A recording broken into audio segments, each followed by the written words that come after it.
This week on Spooky Coop, episode 23, we bring you the story of a woman who, during college, finds the perfect apartment to live in off campus. But there's a catch. According to the landlord, the apartment has its quirks. Quirks that challenge her to find a way to deal with the beyond. Hi everyone, I'm Paul. And I'm Michelle. And you're in The Spooky Coop.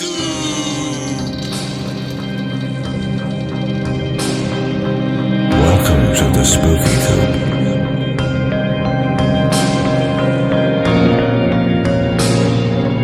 Hope you're not chicken. Hi Michelle. Hey, Paul. And welcome everybody to the Spooky Coop. We're glad you could join us this week. We have a fabulous new story this week, and Michelle is going to talk about it. So my greatest and biggest contribution during this episode is going, ooh, ah, and oh my God. Yeah, you haven't heard this one yet. This one, we were talking yesterday about, we were talking in the last episode about Contact Forum and some of the older stuff I edited when I was working on the magazine. This goes back to another project. This goes back to another project right after that when I was working on another little magazine that was local, and people who were submitting things. Somebody submitted this story. It didn't get to run, but I contacted the person and they said, sure, run it on Spooky Coop. I'd love to let you do that. Fantastic. Yeah. It goes back to a time when they were in college in Boston and they were living in Cambridge. And what they did is they were looking for an apartment to rent. They didn't want to live on campus anymore. I guess they were in their sophomore or junior year. I don't remember. They wanted to live off campus, and the only way to live off campus at that time was to find a dirt cheap apartment or go in with people from Craigslist that they didn't know and, find roommates. So before they did that, they just wanted to see if they could find something. And they came upon this apartment that was on a third story, very small attic space that was kind of converted into a small apartment. It had a little bathroom with a shower. It had if I remember right, it had a small bedroom that just fit a twin-size bed and a bureau. And the rest of it, kitchen, living room, and everything was one big space. And it was pretty much furnished. All she had to do was bring her clothes and, TV and a few little things like that. Other than that, it was move-in ready. And the thing is I don't remember what she said the rent was, and it wouldn't make sense now anyway, because this was years ago. No, the rent was absolutely dirt cheap. I mean, like stunningly dirt cheap for that time. Right. And she couldn't believe it. So when she went over to talk to the landlord, it was an older couple, and Margie was the name, I think, of the landlord, and Fred and Margie. And Fred and Margie. Fred and Margie. Love it. Not Fred and Wilma. Yeah. And when she went there to look, she said to them, why is it so inexpensive? And the woman, this was utilities included, right? Mm-hmm. And the woman said, well, it has its quirks. Quirks. Mm-hmm. She said it has its quirks. And she said, if you can live with its quirks, it's a great place. And she said, well, why isn't it rented? And the woman said, well, we try to rent it, but most people can't live with its quirks. Already makes me nervous. Yeah, but she figured, that the problem is these landlords were probably really annoying, really, I don't want to use a bad word, but that they were... Obnoxious, annoying, anything... Something like that. That they were really over picky, right. Okay? Especially when they said to her, I'll tell you what, we'll give it to you on a trial basis. No rent for the first month. Oh, sold. But she was dubious. She said she figured they were trying her out. Mm-hmm. They said, you stay for the first month, and if you can deal with the quirks, then you can sign a lease. Sign it for... we can give you a 3-month, a 6-month, a year lease. But if you can stand the quirks over the first month, then we'll talk lease. Right. And she thought, well, it must be for them trying to decide whether or not they like me. Whether, I mean, these people must be really hard to live with. So, but the price was so good. So she said, okay. She didn't have much to bring in anyway. Her, her school stuff, her clothes, her TV, right? So she told me she couldn't pass it up, especially since the first month was going to be free. And if things didn't go right, she'd move in back to the dorm with a friend, right? So she moved out and she ended up going in there. She brought her stuff and she put up a couple of her posters. And once she was in there, she decided, this is great. I guess it was like a little fridge, like a 3/4 fridge, and like a 2-burner stove that sat on the counter, and stuff like that, right? It was like really a little efficiency. And she got her stuff in. She put her television on some table, and there was no cable. There was hookups for cable, but it wasn't hooked up to cable. She went out, went to class, bought some groceries, brought her groceries home, went out, saw some friends, something yada, yada, yada, yada. When she came back, the groceries in her refrigerator, I guess fruits and vegetables that she had put in a little drawer were out of the drawer, she said, and were up on the up on the shelf. In the fridge? In the fridge. They were still in the fridge, but they were up out of the drawer. And so they cried freedom, climbed up, and sat there waiting for her. Yeah, kind of. Okay. She had a 6-pack of White Claw, and that was up one shelf and tipped over. And she had bought some chicken tenders to cook, and that was put sideways, and it was dripping all over the fridge. Right? And then she said her TV was on. This was the afternoon, and it was on the Game Show Network. And she was like, what? She doesn't watch the So game. did somebody break in? She didn't know. Okay? She was like, what the heck? Right? Right. And then she looked at her TV, and it was plugged into the wall, but there was no cable. It wasn't connected to cable yet. And she was like, how could it do that? How could it do that? Right. So she shut it off, and she started cleaning her refrigerator, and she turned around because the TV was back on the Game Show Network. Really? Yeah. And so the other thing was the next day, she that night she cooked her food, and she turned around to do something or whatever. She put it on the little coffee table next to the little couch, and when she went over to get herself a Pepsi or something, I said, not a White Claw. She said, no, Pepsi. She turned around, and her chicken and her whatever it was on the side, salad or whatever, had been thrown onto the floor. Oh, nice. Yeah. So at that point, she went flying downstairs to the landlord's, and she said to, I guess Fred opened the door, and she said, what the heck are you doing to me? Why don't, you say you want me here, and now you're playing games. What is this sick shit going on? Excuse me, you're going to have to beep that. What is going on? What is this sick bleep? And he said, we told you it had its quirks.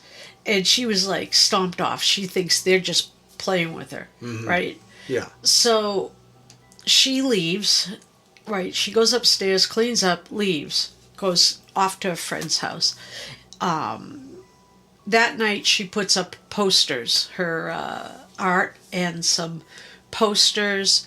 I guess this was at the beginning of the Twilight craze, at the very beginning of it. And she puts up, she called it Sexy Werewolves and Vampires. Okay. Sexy vampires. Okay, I understand. She said that's what she was really into. Okay. So that afternoon or evening, I don't remember, she came back and they were all on the floor. So she went back down and she said to him, You told me I could put things on the wall as long as I use that. You told me I could put things on the wall as long as I use that blue tack. And now all of my stuff is on the floor. I use the blue tack. And he tried to explain to her again that it was the quirks. So right now she figures somebody is, what is this sick people? Right, She didn't believe in ghosts or anything. Yeah, so quirks is clearly a euphemism for something else that they're referring to. Right, she's thinking they might have some sick troll living in the walls or something. Intelligent rats, something like that. No, but seriously, she's seen enough because they're very smart. She doesn't believe in ghosts. Right. She sees like she's thinking they have like some weird son living in the walls or something. Right. So at this point, she goes out and buys all new locks for the place. Right. She puts, and then she does complete searches, banging on all the walls to see if there's any doors that she doesn't see or anything. Yeah. Okay. Right. And she finds nothing. So all new locks on windows, on the door to the fire escape, on the door to the front door that leads to the hall, everything. Mm-hmm. But it still keeps happening. Right. All right. So then she starts thinking, maybe it is something paranormal. So she said she went to her friends. She started talking to friends at college and everything. Mm-hmm. And not like it was her place, but said, hey, if you lived in this place, I saw this movie type of stuff, and this was happening. Would you believe that was a ghost? And some of her friends were like, wow, what a crazy movie. And others like, that might be a ghost. So she said she was going to try it out. And then she started thinking, if it were a ghost, then why is it every time that there's any meat in the fridge, it gets tossed on its side or it gets flipped over and it makes a mess in the fridge? And then she thought, well, maybe the ghost is a vegetarian and doesn't like the meat in the fridge. So she stopped buying meat. Okay. And then the fridge didn't get all messed up. Really? Yeah. So she never had a problem in the fridge anytime. Stuff didn't get moved around. Vegans are always victims, even in the afterlife. And so then she took it a step further. Mm-hmm. She took it a step further, and she decided that if it wasn't a problem with her having meat in the fridge, that maybe now if she just ate salads and veggies and ate vegetarian at home, I mean, she could get herself a burger, a chicken sandwich, whatever, when she was at school or out with her friends. Then maybe if she ate, vegetarian, like sitting at her little table and ate vegetarian at home, whatever it was would back off and give her some space. Yeah, it would back off, give her some space, and her food wouldn't get thrown when she ate. Yeah. Because that was something that was going on. So she sat down at a little table and had a salad there, and her salad got thrown. So she started thinking, in front of her, or? Well, she turns around even a little bit, and next thing you know, it's off the table. Okay. She doesn't see it happen, she said. Okay. It just happens like all of a sudden. Right. So she started thinking, why is this thing still mad at me? And then she thought to herself, maybe it's lonely. Maybe it wants somebody to eat with it. Now, this is what she's saying, right? Right. So at that point, the next day or two after she thinks this, she experiments. She said she was writing this down. So she experiments, and then she puts a little bowl of salad on the table too, or a little bowl of whatever she's eating across from the table. She said she almost expected it to all of a sudden disappear, bite by bite. It doesn't happen, but her food doesn't get thrown away. Uh-huh.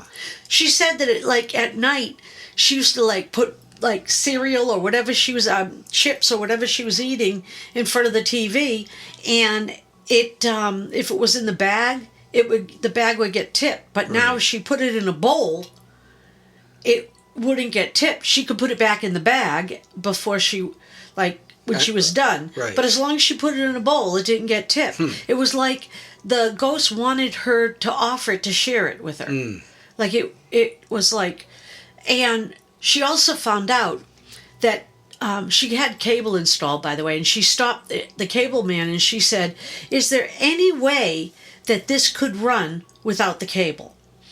Like go on a cable TV without the cable?" He said there are some third-party softwares that might let that happen, but your TV is not new enough for that to happen, for you to use that. Yeah.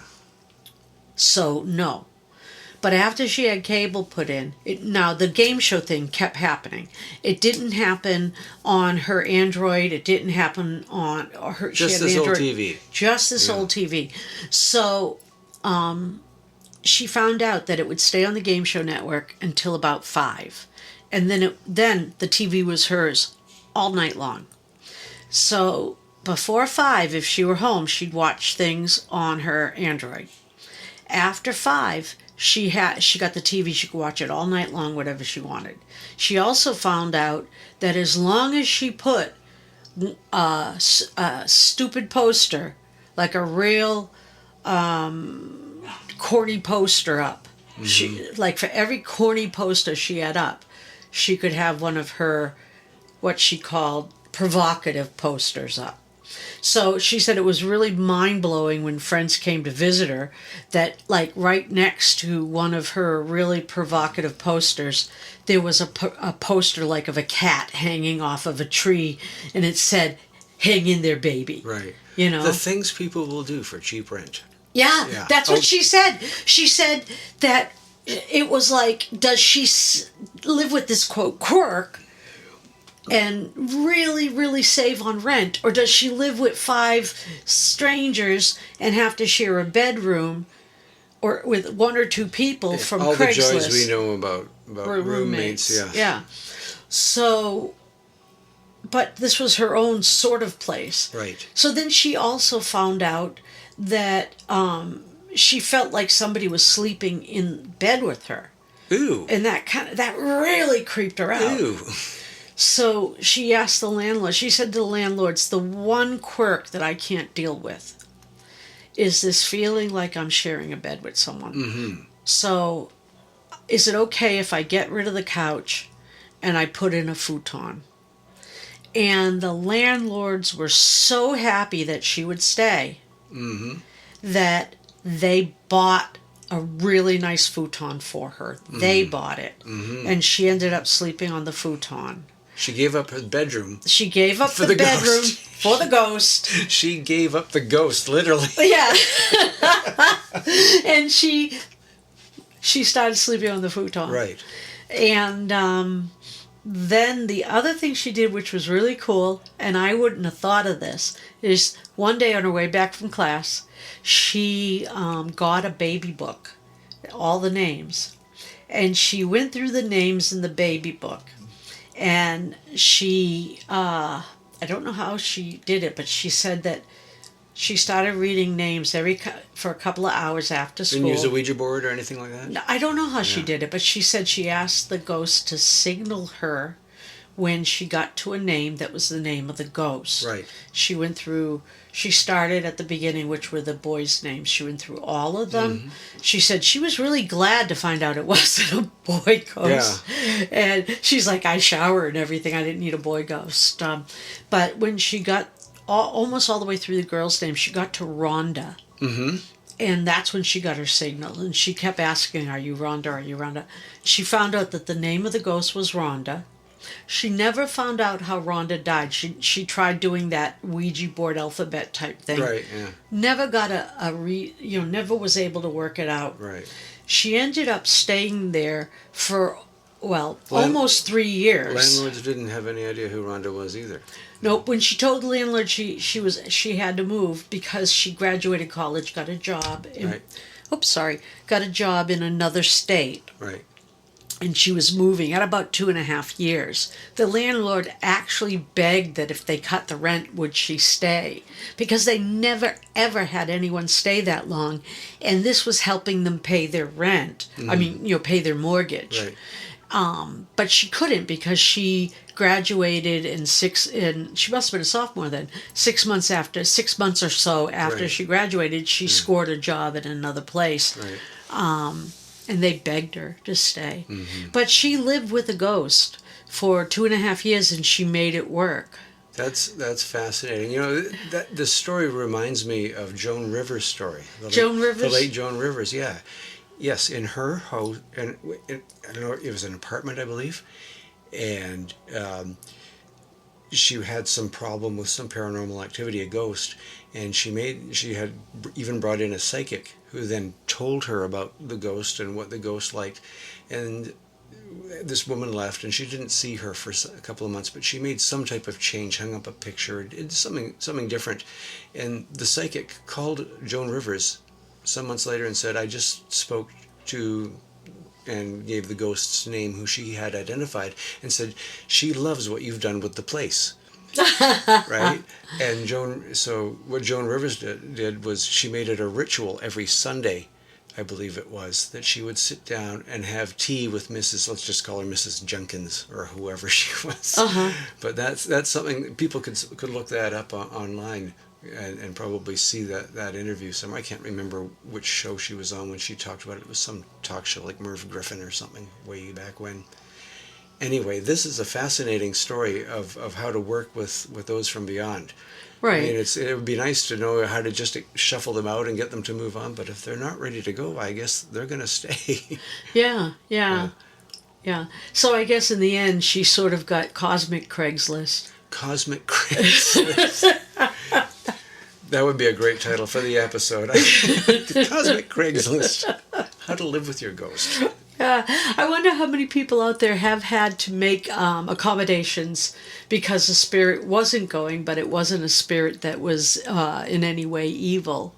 Right, it was just somebody who had not completely moved on yet, somehow got tied to where they were. Yeah. Obviously, this ghost loved the shopping network. Yeah. And vegetables. No, it wasn't the shopping network. It was the game show network. Game show network, excuse me. Yeah. I wonder if that was that she actually just watched the game shows when they were actually on. Mm-hmm. Like in the 70s, that's what people were watching, all of those game shows, the old ones. Like right. The Price is Right, still around, I think. Yeah, I think it is, but there were old Hollywood ones. Squares. Yeah, that was a big one back then. I can't think of them. I was like tiny back then. Yeah. I only got to see any of them if my grandmother was watching them when she babysat me or that type of thing. Yeah, so that ghost that was, I think, the rise of the game shows was through the 60s and 70s. Yeah. So, the ghost may well have been contemporary to that period. One of the themes is always stuck in my head. Da da da da da da da da da da da da da da da. I don't know what one that one is. Da da da da da da da da da da da da. I'm going to cut that out of the podcast. You don't have to. If anyone knows what that is, write us on in. Well, that's a fabulous story. What a great ghost story for today. And anybody, if you've got a paranormal story or of anything, whether it's about a UFO or UFOs or cryptids or ghosts or spirits or vampires. We don't have a good vampire story yet. We don't have a good vampire story yet. Oh, please, no vampire stories. Oh, someone said they suck, but I think they're good. I don't want any stories about blood, okay? Blah. Anyway, please send your story to Send It to Spooky Coop. All one word. Send it to spookycoop@gmail.com. And, we'll talk about it on the air. And if anybody out there who has another podcast of their own, if you would like to do a reciprocal, I said it right this time. But you stopped. A reciprocal shout out back and forth for our podcasts. We'll do it. So, we'll shout you out twice, two for one. We'll shout you out twice, a 2-for-1 shout out. Yeah. So look forward, keep looking out. We're going to start. We have a YouTube channel right now that just has sort of previews, but pretty soon we're going to show you our ugly mugs. I'm going to wear a microphone with a wig. I'm going to have that in front of my face the whole time. I'm going to do swear. some puppets, I swear. So, dear audience, as always, we wish you a week of hope and wonder. Until Health next, and happiness. And health and happiness. Until next time, when we see you in the spooky coop.